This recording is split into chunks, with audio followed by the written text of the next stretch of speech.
اسلام آباد کا سفر کیا صرف عقیدہ اہل سنت کو واضح کرنے کے لیے۔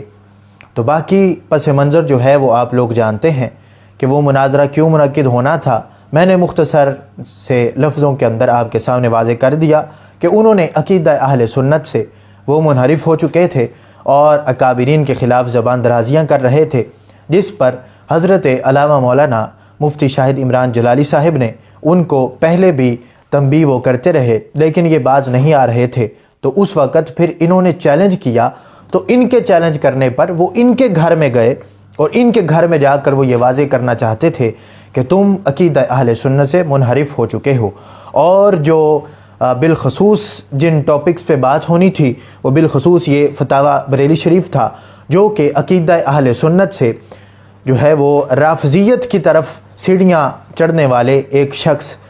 جو ہے وہ عرفان شاہ کے لحاظ سے یہ فتویٰ صادر کیا گیا مرکز اہل سنت بریلی شریف سے، اور پھر جو کنز العلماء مفکر اسلام ڈاکٹر اشرف آصف جلالی حافظہ اللہ تعالی، ان کے لحاظ سے جو پیچھے مسئلہ چل رہا تھا، یہ تصفیہ مابین سنی و شیعہ، اس کی جو عبارت تھی اس کے اوپر گفتگو کی جانی تھی، اور یہ بالخصوص ٹاپک تھے عقیدہ اہل سنت و جماعت کے تحفظ کے لیے۔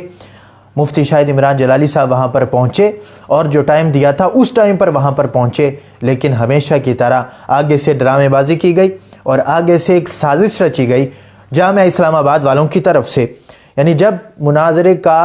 انہوں نے چیلنج کیا، چیلنج قبول کیا گیا، اس کے بعد دن اور ٹائم کا جو ہے وہ تعین کر کے مفتی صاحب مفتی شاہد عمران جلالی صاحب ان کے گھر جانا چاہتے تھے اور اعلان کیا، تو اس وقت یہ رفاقت نامی ایک بندہ ہے، اس کا کلپ اس وقت آیا کہ یہ کہنے لگا نہیں مناظرہ کیسے ہو سکتا ہے، مناظرہ تو ممکن نہیں، یہ تو ہو نہیں سکتا ہے، ٹاپک یہ نہیں ہوگا، یہ ہوگا، یعنی فرار اختیار کرنے کی کوشش کی، اور یہ چاہا کہ یہ لوگ وہاں پر پہنچ ہی نہ سکیں۔ لیکن وہ لوگ چونکہ وہ ایسا مرد مجاہد ہے اور وہ ایسے قائد کے سائے میں پلا ہوا ہے کہ جس قائد نے ساجد میر کا تعاقب کرتے ہوئے جب اتنے جو ہے وہ حکومت کی طرف سے پولیس کی نفری تعینات تھی، اس وقت بھی آپ جو ہے وہ پریس کلب پر پہنچ کر آپ نے یہ واضح کیا کہ کچھ بھی ہو جائے ہم عقیدہ اہل سنت کے تحفظ کے لیے ہمیشہ اپنی جان ہتھیلی پر رکھ کے عقیدہ اہل سنت کا تحفظ کرتے رہیں گے۔ تو انہی کے نقش قدم پر چلتے ہوئے یہ بھی وہاں پر پہنچے، لیکن وہی ہتھ کنڈے انہوں نے بھی استعمال کیے جامعہ اسلام آباد والوں نے، کہ پہلے تو اپنے گنڈے باہر چھوڑے اور پھر انہوں نے بعد میں جو اپنی مکاری کا جو ہے وہ